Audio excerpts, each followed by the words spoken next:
If I had a segment in the weather, like on TV, the segment would be called "Weather or Not."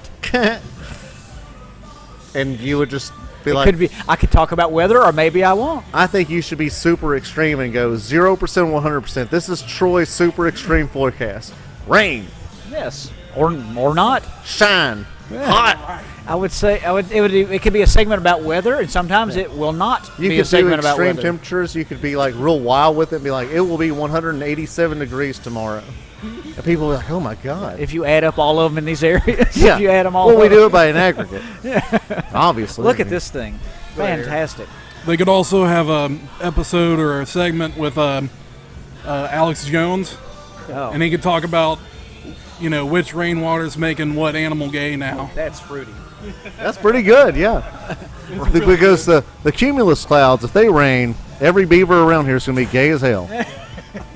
The rainwater is gay, and it has turned all of the frogs gay. Yeah. So and that's why it's so hot in Oregon. Because the beavers?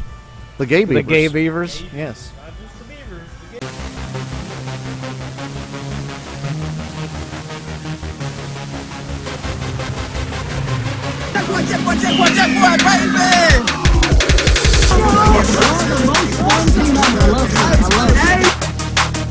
Come here! Let's go, give me a flipper!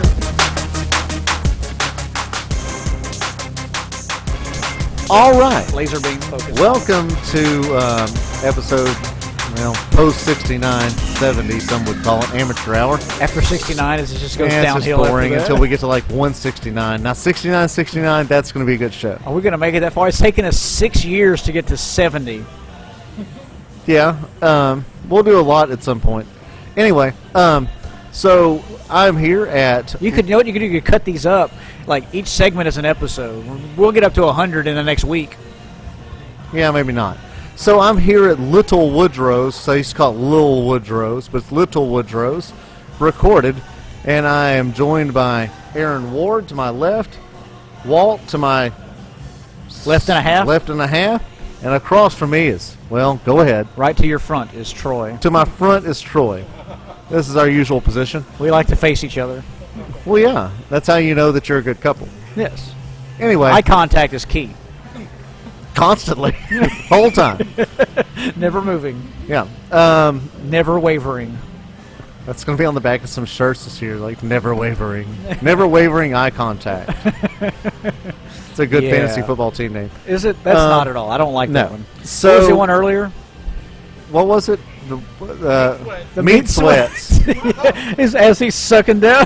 Walt was just stuffing a bunch of some kind of pizza meat thing in his mouth, and then the name of the fantasy football team would be the Meat Sweats. The Meat Sweats. Yeah.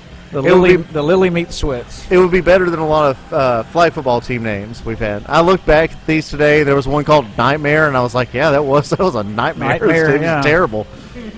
Was that your team, Aaron? No. Okay.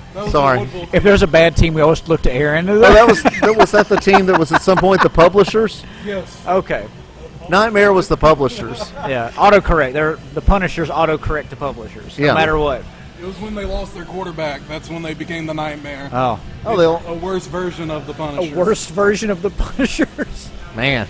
Oh, that's a bad... Trust me, I know bad teams. I've played on all of them. You even played on the Herd. Yeah, Aaron played on the Herd one time. He thought I was kicking him off the field. I was like, no, for God's sake, we don't have any more people. We need you on the field. Oh. I feel so bad about that. He's never been yelled at like that before. Well, anyway. It did startle me.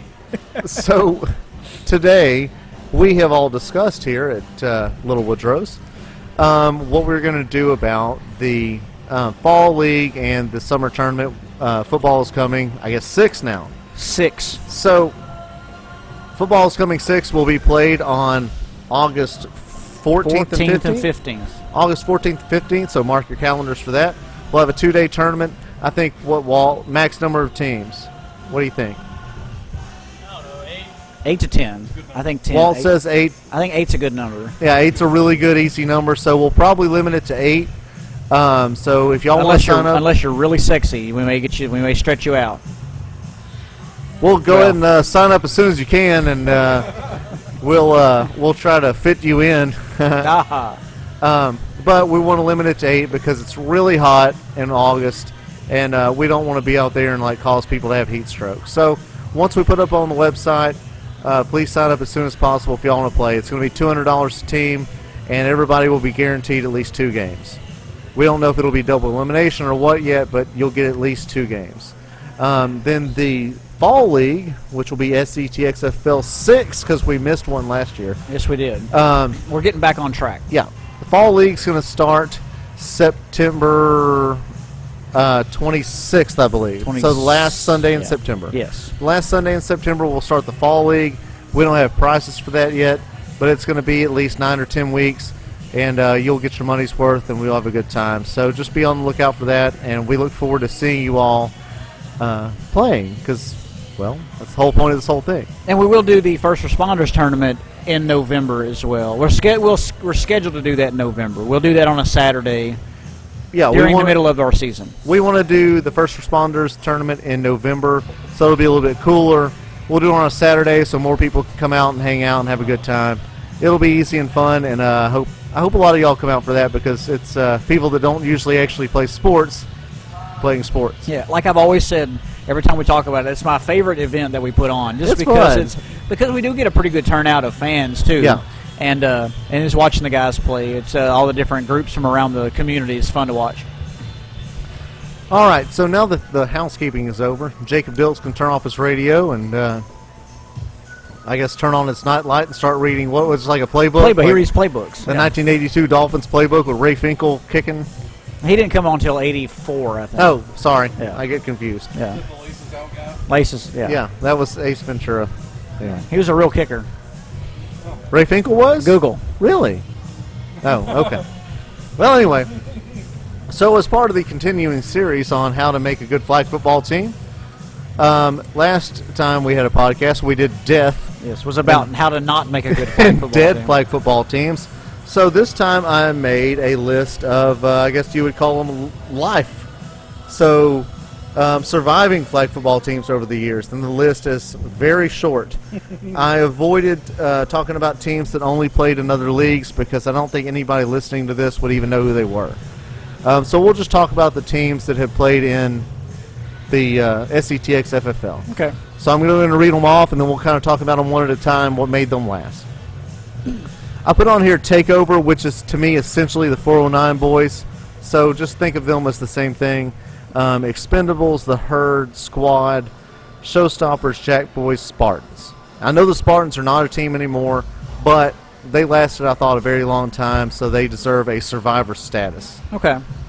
They are no longer around, but they were around. They lasted a long time. They were a good team, yes. Yeah. So we'll go 409 boys Takeover first.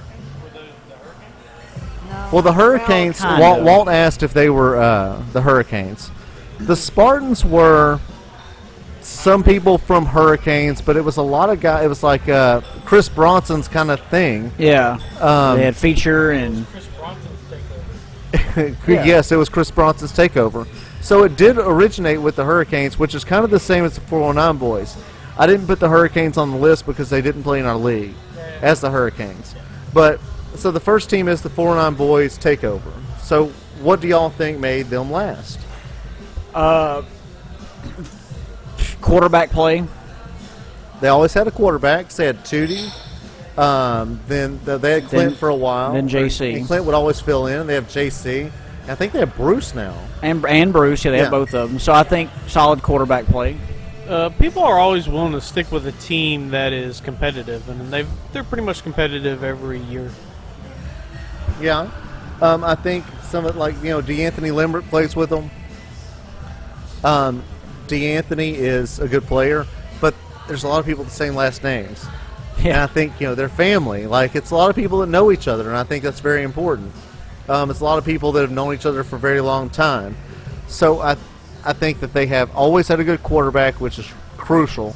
And they have guys that are related or at least are really good buddies. So I think that makes a lot of difference. And good athletes, of course. Yeah. Okay, so what about Expendables? That, to me, is the most interesting team on the list. They have leadership, and they're actually all really they've gotten to be good friends. I think and they all kind of half of the team works together, so there's a working relationship outside of the place too. So right. I think that is the biggest thing. They've gotten a group of guys that like each other and they like to show up and play with each other. So that's what I think with the Expendables. Aaron, did you have a drop in? Oh no, well, I just think that with the Expendables, they kind of have like their roles already kind of outlined.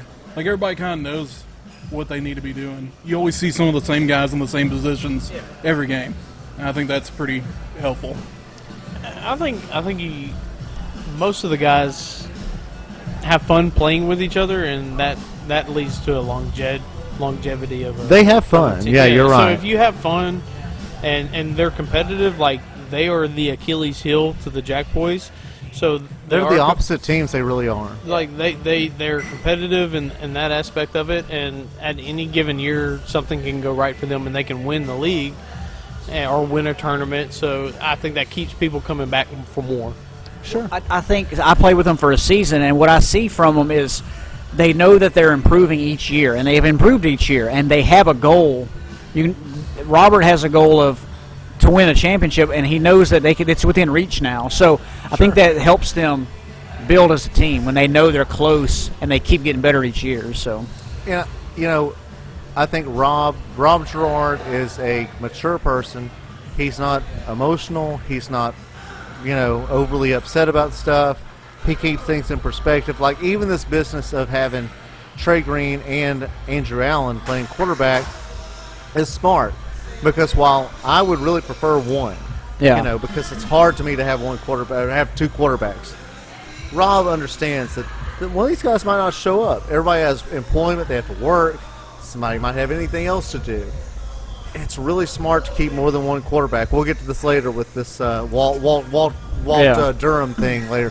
But Rob, I think has done. I think he's the glue that holds the whole thing together. He sends out text messages. He talks to his people. He pays for their team on time, which I know is a boring thing. But, man, I think that they enjoy it, and they all kind of make it fun.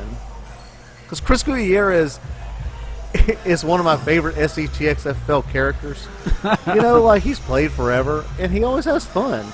And I think they make it just a fun time, and you play with them, so you could answer this better. It just seems like it's a fun time to play with them. Yeah, the entire team was fun to play with. I enjoyed playing with them because they showed up. They were always positive. You hardly ever had any arguments within the team or disagreements.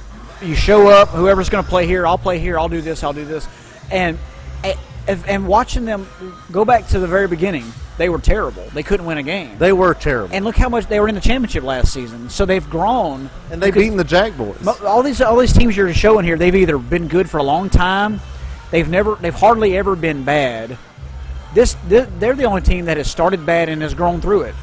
These other teams showed up and were good from either the start and have been good forever, or have been good and have kind of been consistent. Yeah. The Expendables are really the only team that has started bad and continued. So I think that helps when you grow every season. I think that's great. Good point. You're doing a great job. Well, we're going to get weird now. So now we're at the herd.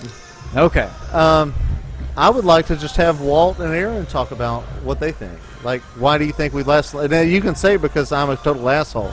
That is acceptable. I will accept that answer.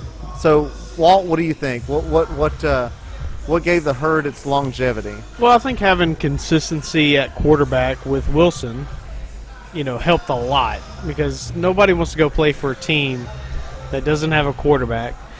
And organization. The herd for 90% of it, I would say, is organized. And that's, the herd's never been the greatest of the athletes, but, they have a quarterback who can play with anybody, and they're organized. And, it's the same thing with the Showstoppers.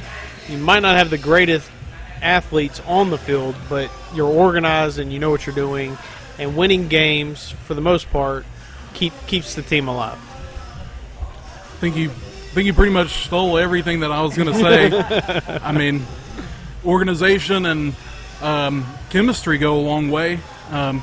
These guys have probably known each other for over 10 years at least for most of them. And, now that they're bringing in their own sons and stuff to play in the league, I mean, you're kind of keeping that chemistry together. And if there's any team that you want to point to and say this team is organized, it's honestly the Herd, because it's consistent every week to me. Well, I'll say, another thing is culture. Like, they know who's a Herd player and who's not a Herd player pretty quick. Yeah. And they're quick. I will say this: the Herd is pretty quick to cut people who don't fit the Herd culture. And no matter how good the person as a football player or an athlete is, football's one of those games that it's a team sport, and you can have the greatest athletes put together, but if they don't gel well, it's not going to be a good team. And I think the Herd has, they know who's a Herd player. You can pick out a Herd player and say that guy's a Herd player, and they have their standards for their people on and off the field that they and it works for them. I agree. That standard is fat, slow, and white. No, we're not always white. I know. It's some But level we're always of diversity. fat and slow. Yeah. Also, Well, generic names. yes, we Generic just have names. regular. Troy, Cody. Yeah. What I will say, what has helped us the most is that we have had 4, 5, 6 guys that have just been with us for years. Yeah. It's the same people. It's not a revolving. We have a revolving door of like 3 guys that will roll in and out, but we always have we always have 5 or 6 of the same people that will show up and play and know the plays, know what we do. Know how Since to do it. 2007. Yeah, exactly. Yeah. For 15 years almost. So I think that helps. Plus, we all kind of just have similar mentalities out there. Right. And our mentalities have grown with each other. Yeah. Because in 2007, we all had a little bit different idea of what we wanted to do. Yeah. And in 2010 we did, and in 2012 Yeah. we've all grown together. I hate to give one person so much credit, but I am not joking. No, go ahead. No, trust me. You deserve more credit than you think. So my example of our team is, and I'll make this quick because I know that nobody cares to hear me going on about my team, but Chad Norsworthy is my example of like our person on the Herd. Yeah. Chad didn't even start the Herd with us, but Chad is like the guy that exemplifies what I've always wanted out of a flag football player and people that play on the team. He really, really loves coming out to play. Chad texts me when we're not playing and says, "Hey, when's the season? Hey, dude, I want to be there. I'm working. I'm sorry. Hey, this and that." And we usually have a Herd party at the end of the year, at the end of every season. He shows up. Chad shows up. And he goes hard. And Chad goes and parties hard sometimes. But, people that are into it, people that just love the game and love to be around those people. And if y'all can find those people, it's so fun. I mean, I really do like playing on Sundays, and I like the atmosphere in the game. But, man, the text messages during the week and the build-up and all the stuff, the team stuff, if y'all can have that, that will make a team last. It does. People love just to talk about what we've already done. Hell, we have, nostalgic group Herd text where people will go video old stuff on the internet and then send it in the group text, which spurs on some drunken conversation. And I just think that's a good thing to make your team last. I like it when you have that one guy who talks so much about how much he's going to play and how many plays he's going to make during the week, and then does not show up, and then doesn't say anything for another 2 weeks, and then will say, "Oh, sorry, when we play, I'll be there," and then doesn't show up again. All right, we're going to move on teams now. The next one I think y'all might find interesting. The next team I have on this list is the Squad, which is astonishing. They've been here just as long as anyone else. They have not won. They've not won. They've had a couple of games that they've won. They have never made it out of the first round of the playoffs. And I don't know that I have a great answer for this, but why do y'all think the Squad have stayed together? Dixon. Yeah, I think David Aaron Dixon. says Dixon. I think David Dixon deserves a lot of credit, but also I think they genuinely have fun with each other. Well, no, I think David Dixon deserves a lot of credit for keeping the team together, despite the lack of success. But no, I think they generally have fun playing with each other. I think a lot of them are friends outside of the league, and that makes it a big deal. I mean, that's what we're here for, is to have fun, and they get out, they get to play football, which is something that not a lot of late 20-year-old and 30-year-old people get to do. You get to play football. So, I mean, I think that's what keeps the team together. I think each team is different and why they stay together. There's not success. It's more of that they generally have fun doing it. Yeah. I think too, a wrinkle to Dixon as well as, it's obvious how big of a presence he has on the field. And I think with him kind of represents for that team, which is maybe average or slightly below average in talent levels, but he represents like a chance to win a couple games. Like sometimes, like for instance, I look at some of the teams I've been with, and it's just nice to be on a team that if you're not do great, at least win a couple, because losing a ton, you do not want to come back out. What I think is interesting about that team is that he could be the best player on the field at any moment. Any moment, he can do anything. Yeah. But he tries to get the ball to everybody. He doesn't have to. He can take a snap and just run every play and score. But It's actually him trying to be nice. Yeah, he tries to get the ball to everybody. So it's more fun to actually play with somebody that they're good, but they also will try to get you the football. So you may have an opportunity to get the ball. So that's more fun than standing there and watching him run every play. So I think that actually keeps people around because you got a chance to play. Right. I think they have fun. Like, I think those guys have fun when they play. And, like, I think they have kind of a long-standing chip on their shoulder underdog thing because they've gotten close to success a few times.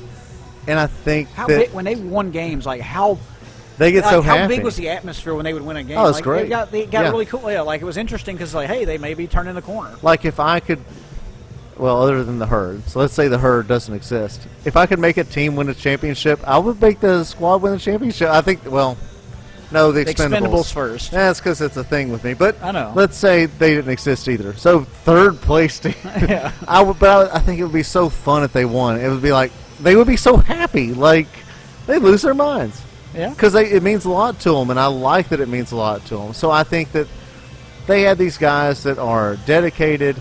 I think Aaron's right that David Dixon makes a big difference, and David's inspirational, and he makes people want to play football. I think Jacoby Dumas is a good team captain. I think he keeps them together really well. They've had some other players that I thought were very consistent, nice guys that people just enjoy being around. So I just think they get along and like each other. Yeah. I mean, that's the main thing is if you like people you play with, you're going to keep coming out and playing. Okay, so the next team I have on the list, the Showstoppers, so we can go ahead and skip them. Okay. I'm just joking. So why do we think the Showstoppers lasted a long time? I think when they were the original Showstoppers, they had a good group of people and a good leadership, good athletes, and they've kind of changed that leadership over to this new team they have, and I think they still have that same consistent leadership. When we say new, I mean it's like years old. Yeah, from the original, from Westman, to Walt. Now I think it's a good leadership role that keeps them consistent, keeps them showing up. Because I know you probably have the same issue of people trying to show up, and if you weren't as solid of a leader as you were, you'd probably have trouble getting people to show up. And plus, also you probably cover a lot of their charge until they pay you back, so they like that you're going to pay for them. So, but that is the fact with every flag football team ever. But they've had consistent athletes continue to change with that team. That team has changed so much over the years, yet they've had the same type of athletes every time that team has been reformed. And I think that just helps getting the right people. It may be your friends or your cousin or whoever, but you get them to come play, and then you leave, and now the team has continued to grow. Well, they've had a lot of similar names. They have Atterberries, they have Diltzes, they have, so what is it? Durhams. I mean, Yeah, and Jason Williamson's been on that team a long time now. So he has, Cunningham has. Yeah.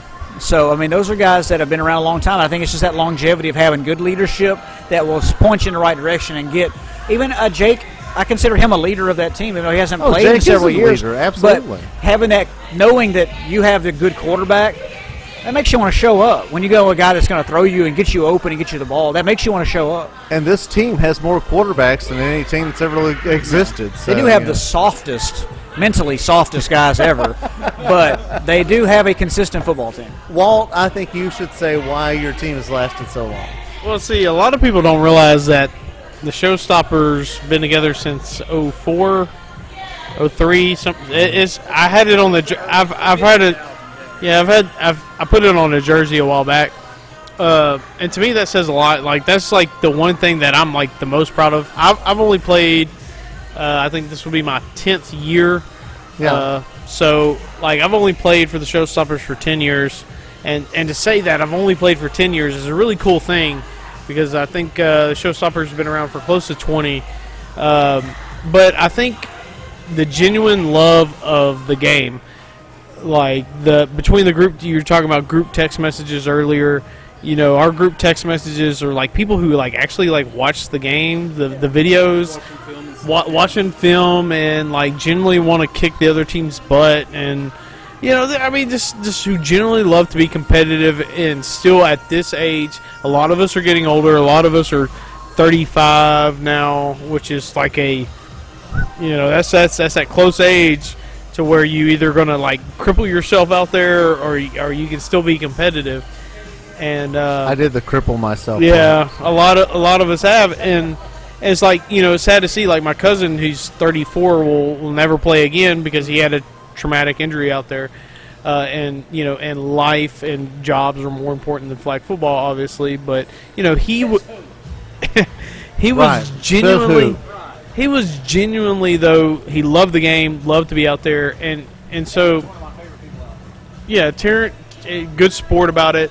But, like, to say why the team has lasted as long as it has is, yeah, I think, you know, transition of leadership, too, successors. Yeah. Because, like, ready to go. Anybody who's ever ran a football team or league knows it gets old after a little bit. It does. You need a break at least. And you need a break. And so we've had Westman had it for years, and then Westman kind of stopped and was able to do family time and then come back when he wanted to.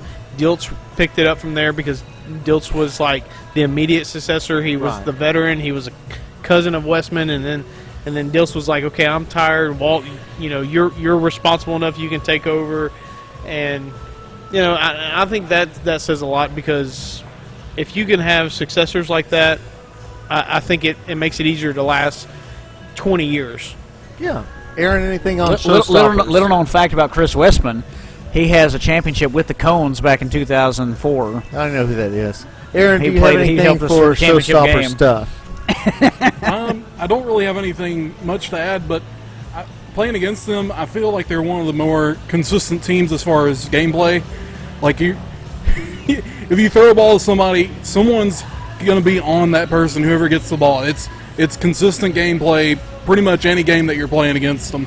I think that's very impressive and crucial. They have the Showstoppers have the best underneath passing game, the best routes under 5 yards, and then they run the best smash route. You know it's coming, you still can't stop it unless you defend it perfectly. So that's what they do best, is they run football plays better than anybody. Not flag football plays, but football plays. Smash route with the hitch and the corner route, and then having anything, the little stack on the outside, throwing it to a guy at the line of scrimmage and running. They do the best at catching. Williamson catching a hitch and running. Oh, they do the best. They run the best football plays. And it's been a long time since I played. You know, early on in my career, I played with the Showstoppers when we were all really good athletes. You know, it's been a long time since that's. You know, you say, oh, the Showstoppers are the best athletes on the field. You know, Jake reminds me all the time about the center they used to have who played like college ball, and you just throw the ball up to him. I'm like, I'm not that guy. You know, I'm little old me. You know, but what I think we do best is consistent, like y'all said, consistent play. But we're students of the game, and we play the mental game really well. You're talking about Brad Mahana. Yep. Now I'll tell you, LeBrie may be the best athlete that's ever played center in our league. Brad Mahana was the best center that played flag football. Cody, I'm sorry, Brad Mahana, you could never cover. He would run a corner route and you could never cover it. Cody, you're the best at pitching and fake pitching. That's your thing. You were fantastic at that. Brad Mahana was the best center that ever played flag football. I mean, I think Walt underestimates himself. He doesn't understand how much it pisses off the other team when he does a drag route all the way across the field, or he runs a post and freaking catches it right behind your safety. Catches it one-handed over somebody. Like, it is highly infuriating as an opponent. And I tell our corners and our safeties, watch for the center, and they never do. It's the hardest position to cover is the center. I don't know why it's utilized. It's not utilized more. Ours is not because I'm. Well, we have James Morrison now. I don't play the center anymore. We have James Morrison now. And And what do I do for? Where's my role? what do you do I anymore? don't know. You block sometimes. All right, let's You've go ahead. blocked. And go. I've seen you block. Let's go ahead and go to the next team on this list. You got within 1 foot of pulling a flag one time. All right, so we'll go ahead and talk about the Jack Boys. Now, are they a current team? I thought they're in. I don't know. They were on the other list. Yeah. But I put Jack Boys and Spartans, who we'll get to next on the other list. Well, Jack Boys last a long time, and I think they're still a team. So, what do you guys think? What is their secret sauce? What makes them stay together? Because they're still the best team out there. I think if they started, I mean, that's a really good point. If they started losing a lot of games, they wouldn't show up. Okay.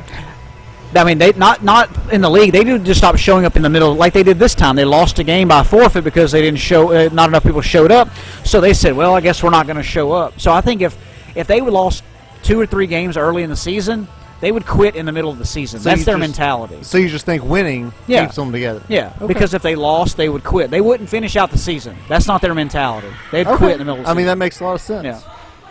Like we had AG on our team, and we went 11-0, and then they go transfer over to the Jack Boys, and it's just McBee. Yeah, we had AG and McBee, and then they go transfer over to the Jack Boys, and it's all about winning. Like, you know, people want to go look. Everybody loves to win.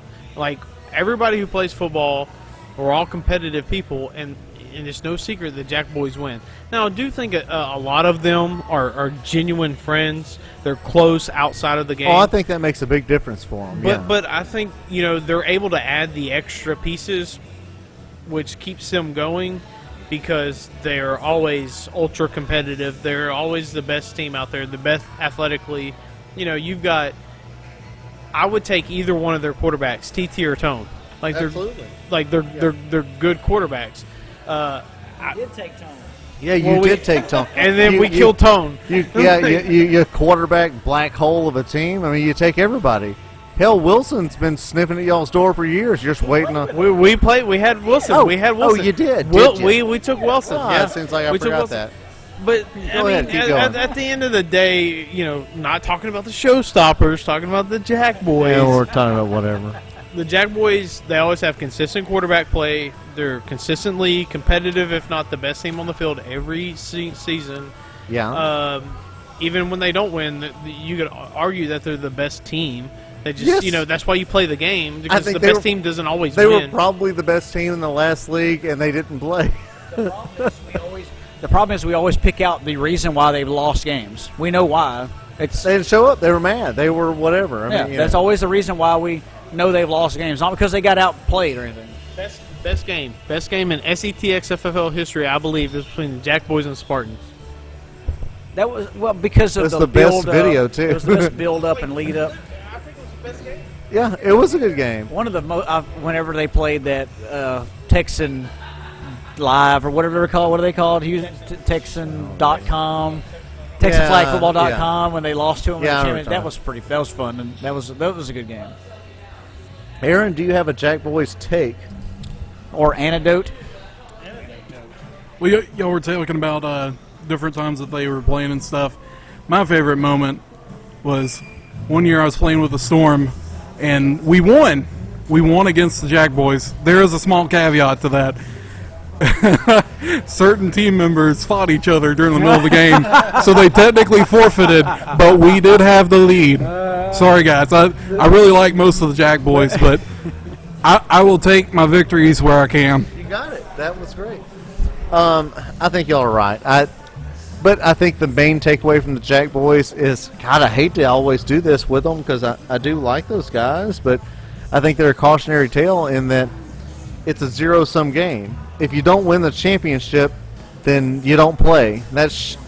You can't really, to me, have a good time playing out there if that's the thing. Like if your standard is we win every game and we win the championship or we hate ourselves, then what are you doing? It's a recreational flag football league. So you know why that is? 90% of them have no skin in the game. So you think it's because most people haven't paid at all? That could be true. I don't know.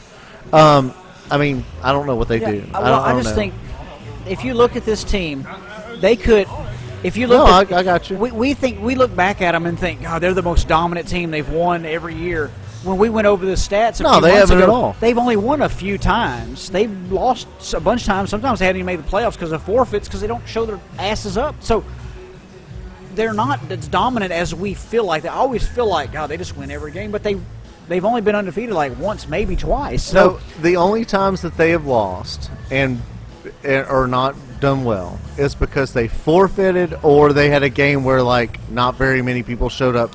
The aberration is the Expendables beat them. I think they had people there. Like I think the Expendables straight up beat them one time. yeah, and it's Other than that, I can't think of a lot of times like they got beat.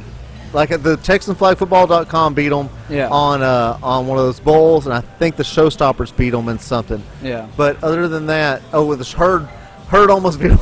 Yeah. It got real close. almost beat them one time. But we didn't. They are their own worst enemy. They are. Walt said he knows it's cliche, but they're their own worst enemy. He's right. They are their own worst enemy. They would basically. I heard this one time about somebody who had everything and lost it. Like they'll hang themselves as you're handing them the keys to the kingdom. That's how they are. They don't know how to get out of their own way. You're right. All right, last one on the list. It's the Spartans. Oh, I'm sorry. Aaron had a drop in. Go ahead, Aaron. Please don't take this the wrong way if you play for the Jack boys. I really mean this in like a genuine way. I want to see the Jack boys one season just come out in 100% every week, every game. It would be fun to watch. Because I've noticed whenever they want to win a game, they will win the game. Yeah. They have enough talent around on the field. They know what their jobs are. I just want to see one season where it's start to finish a complete chapter, That's what I want. I'd like to see them show up on time. That's all I ask. I do too. That's all I ask. Show up on time. Yeah, if you, Aaron's right, though. It would be kind of interesting to see them show up, get serious every single game, and see what happens. All right, last one. Spartans. What do you think the Spartans had? What was their thing that made them last a long time? Because they did last a long time. Did they really? I feel like they were around like 2 seasons. Maybe I'm wrong. I feel like because there's so many of those guys that played for a long time, but not as the Spartans. I think the Spartans came together for like 2 seasons, and that was it. That's fine, and we don't have to talk about it in that way, but I thought they had a lot of team harmony, and I thought that was important. I thought Bronson was a strong leader. Yeah. I thought they had good, solid quarterback play. I don't know who was their I think Tootie played quarterback for them. Tootie played for and them. I thought they just had fun. But see, I thought that's what I'm saying. had a good time. They had a combination of people, but it was never like a You're right. long And running team. That maybe shouldn't have been on the list, but I just thought they were a team that I think if I were going to... You just have a love affair with Chris Bronson, and you wanted to bring him up. I do like Chris Bronson. I miss Bronson out there. Don't you miss Bronson? But they had... Center of attention. So they had fun, though. Yeah. I thought that team had a lot of fun. So if y'all have any comments, you go ahead. One word. Gully.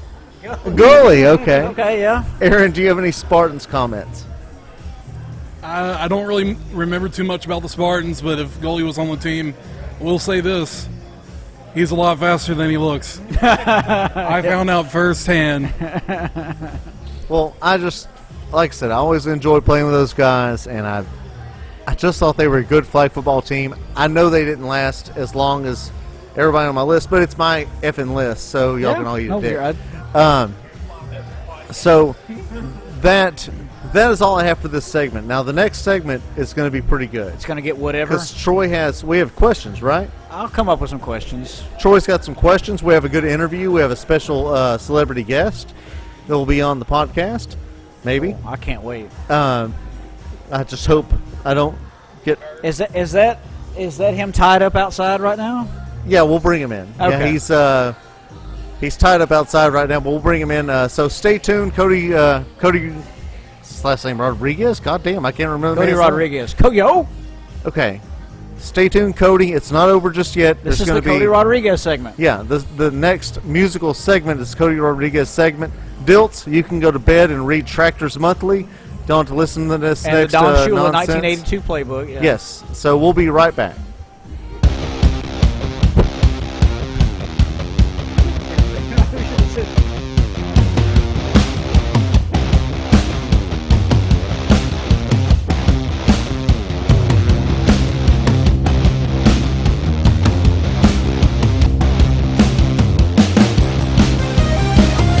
Okay.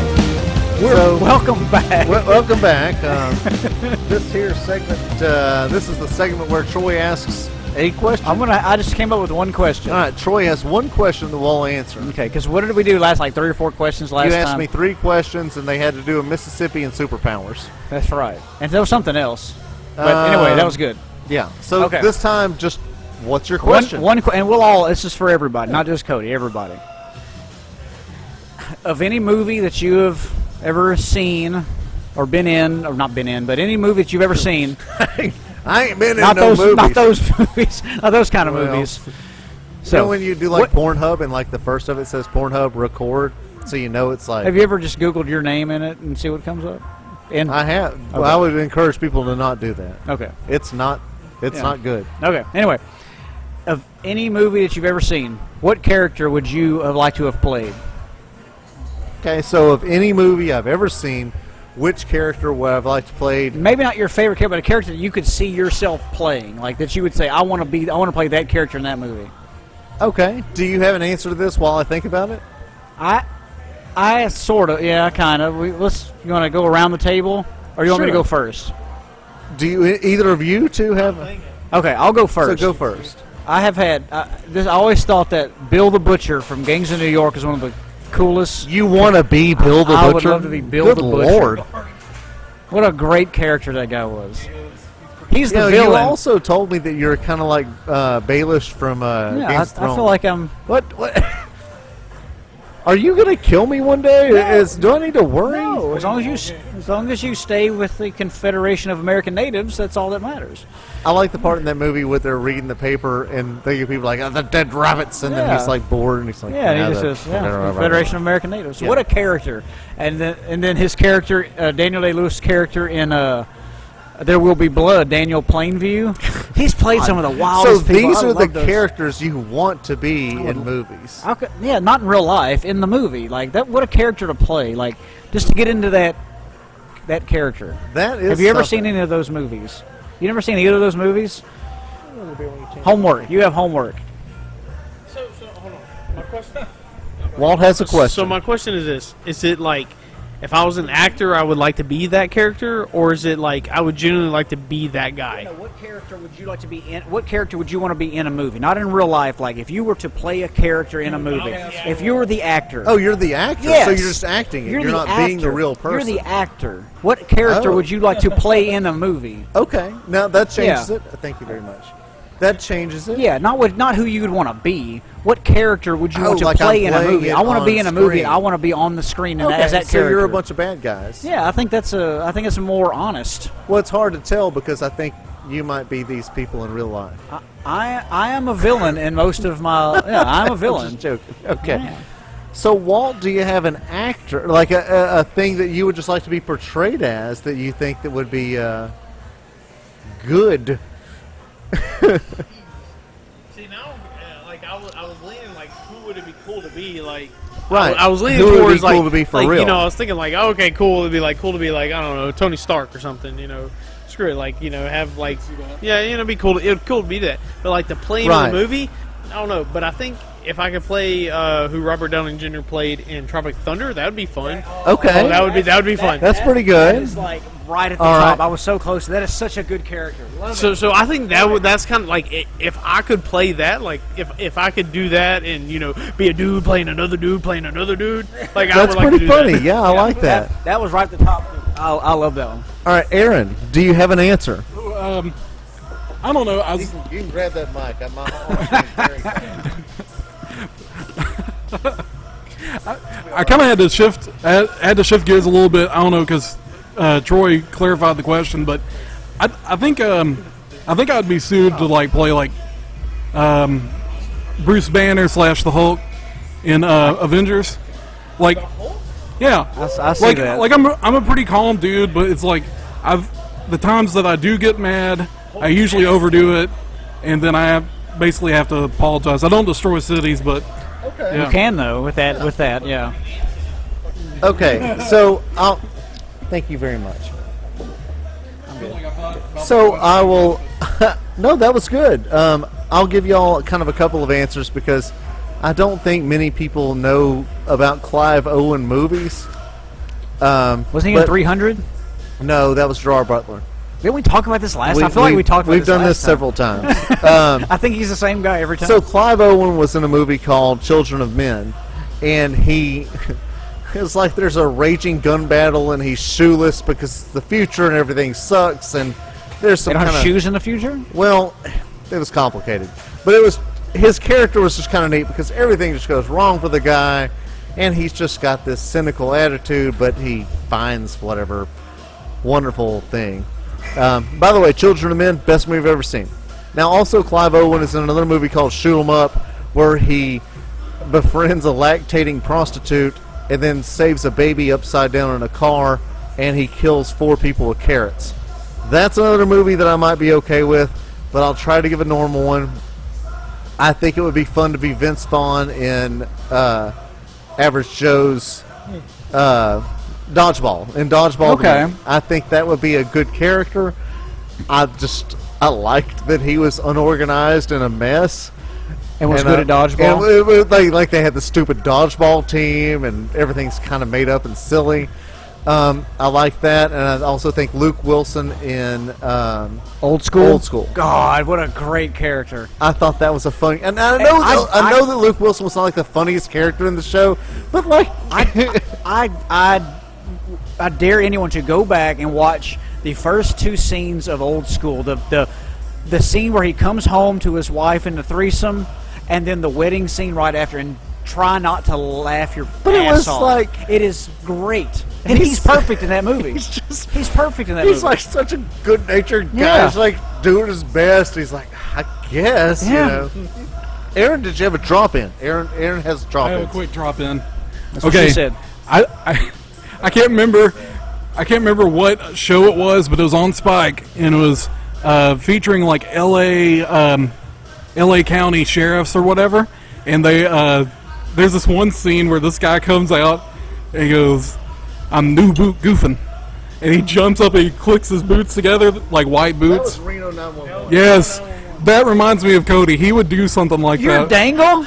You're Lieutenant Dangle? Oh, I've seen you in shorts like he wore, though. I have seen those shorts. Well, I've been holding on to that comment for a long time. You are Lieutenant Dangle. I've just started going back through You're Reno like a law 911 enforcement cheetah. and watching all of the Reno 911. One of the best shows ever. That first season is so good. No, it's great, but I've never watched the all other seasons. They're freaking funny. Like It's they're great. really funny. That first season is so good. Well, Lieutenant Dangle. and like as they get into the 4th or 5th season, if any of you guys like want a good show, Reno 911 like gets really funny toward when people stop watching it. I think like the dialogue is really good, and they start joking with each other with these stupid things. Anyway. If y'all want to see someone that is actually Cody in a show, Stan Smith from American Dad. Stan Smith, huh? You're a combination of Stan Smith and Roger, but you're more Stan. Lord. The way he talks, not his personality, the way he talks. Oh, yeah? You are. I mean, Okay. it's almost like you're playing that character. It's great. One day we can get Cilantro on the show, and he can El tell us Cilantro? about his new album. Cilantro. Yeah. Anyway, All right, so Es mi corazón. I don't think that we can do another break before we get this guest in here because He's chomping at the bit. he's literally chomping at the bit outside, and we'll just go ahead and bring him in. We said, can you wait outside longer? And he said, nay. He did. That's a direct quote. So right now we're going to have an interview with Medina Spirit, who tested. Everyone's talked to his trainer. It's the horse that tested for banned substances. Yeah, not the after trainer. No, the horse. I know. We were talking to the horse that had his Kentucky Derby title stripped because of banned substances. And everyone's talked to the trainer, but no one's talked to the horse. So this is an exclusive amateur hour interview with Medina Spirit, the horse that got his title stripped, and I can hear him coming down the aisle now. He's sauntering in right now. Look at those hips. All right, Medina, you can. I guess you'll have to stand. Just stand wherever you need to. All right. So, embattled horse, how are you holding up? I feel cut down. I feel like I'm only 6 hands tall right now. Oh, okay. That's I have a hands to measurement chart. That means 2 feet. He feels very small. The horse feels small. He feels small. Yeah. I'm sorry to hear that, Medina. Do you mind if I call you Medina? Nay. Oh, okay, good. We can go first name basis here. Troy, do you want to ask Medina a question? Yeah. What are your feelings on the stripping of your title? Well, I'll tell you, I haven't felt as bad since I had my balls castrated back in '09. You're an old horse, Medina. I thought only 2-year-olds raced in the Kentucky Derby. Oh no, that's an old horse thing we say. It's not real. It just means I feel bad. I thought only females raced in. I didn't know only female horses. I thought only females. I thought only females. Is there more questions for Medina? Did you just go third horse? You went third horse on us. You kind of arrogant. You're a bit of an arrogant horse. Nay, Medina's humble. You did third person when you were being humble. That's weird. Just you calm down for a minute. Okay. So do you think you deserve to be stripped of your title? Wait, didn't I just ask? Nay. I'm a blame horse. It's like a scapegoat, but in horses we do blame horse and not scapegoats. Yep. Well, here's the thing. Did you know as you're rounding those turns and coming down the back stretch that something foul was afoot? Well, don't chase fouls. It was just carrots. Only carrots. Okay. That's okay. What's it like having a tiny human slapping you as you're running as fast as you can? Well, it's a lot like Mr. Court's there on a Friday night. Oh, I like Medina Spirit. Medina Spirit. Hey, look, I mean, we need to go hang out more. I won't go feed you the next time you're chained up outside Medina. Do you understand me? Nay. Hey, this guy here. He fed you all those meat sweats. Yeah, he did. All right. Well, Medina, we're getting real now. Are you going to compete again? It sounds like you're having problems. Or can you not talk? No, I'm just a little horse. But nay, I'll never compete again. All right. He's like some kind of this horse. This horse has some horse puns. I think they're waving him to get he just took a dump on the floor, Cody. Well, he will. The bar matron will come and scoop the horse feces from the floor. Okay. So do you think people just haven't listened to your side of this whole thing? Is that the problem? Yay! No one's listened to my tale. I've been saddled with a raw deal. Oh. Well, that sounds terrible. Well embattled horse. Don't know that I have any more questions for you. Troy? I really don't. You've been one of the most rude guests we've ever had on here. It's about right. It's about right. There's horse speak for fuck you. I hope you get bought by Bill Peterson. Nay. It's the glue factory for Medina. All right, well. He's galloping out of here. Get on out of here. Oh, hang on. Aaron, let's holler at him back. Aaron, do you have a question from Medina Spirit? Hey, come on back. It may not be the glue factory. It might be giving someone else meat sweats one day, Medina.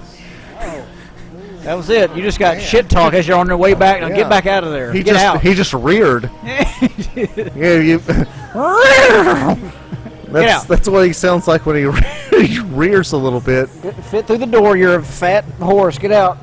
Man, that was one of the best interviews we've ever had. That's hard-hitting journalism there. I do not agree with you. Well, now we have interviewed Matt's Redneck Foot and Medina Spirit, the horse. And some real people too. Well, no, there were other people, but those are my proudest ones. Matt's Redneck Foot was something else. Yeah. There may, for anybody who's still listening to this, at some point in the future, we may have Bill Peterson back on, and we may have Bunyan Titman on, because I still think there's more to the story. Medina Spirit will never appear again. He's gone. He's clopping down Culver right now, probably getting hit by a bus. He did get hit by a bus. Good So for him. Medina Spirit is dead. They're still running buses this time of night in Beaumont? Just to hit the horse. Just at the horse? No. There's a weird Beaumont law where if there's a horse loose, you send a bus in and it hits the horse. Okay. I don't write the rules, I just enforce them. Like a referee. Yeah. Well, You're the Sean of Beaumont. I can never be as good as Sean. That's true. I don't have anything else. Do you have any other stuff? No, I think I'm wore out. All right, Walt. Walt shook his head no and said Aaron, no. do you have any closing words? I might have went too hard on the meat sweats joke, but it is what it is. Well, it's an imaginary horse. It's all right. Hold up. That was an imaginary horse. Well, You got me? I don't know. it was a fun night at Little Woodrow's, and I hope that you all go to this place and drink a beer. So we look forward to seeing you on August 14th for the tournament. And Football is coming 6. well, look, thank you all for listening. I really do appreciate you. I would love comments. Let us know what you like. Let us know what you don't like. We try to be funny and have a good time. If we're absolutely too ridiculous and you don't enjoy it, let us know. We'll try to curb it to you, and because we want to be entertaining, so just let us know. Yes. I was trying to be nice. I got what you. am I supposed to say? We wish you all the luck. # don't. And good luck. No, wait. We wish you all the success. Yeah, we wish you all the success, and go ahead one more time. # don't. And good luck. Perfect.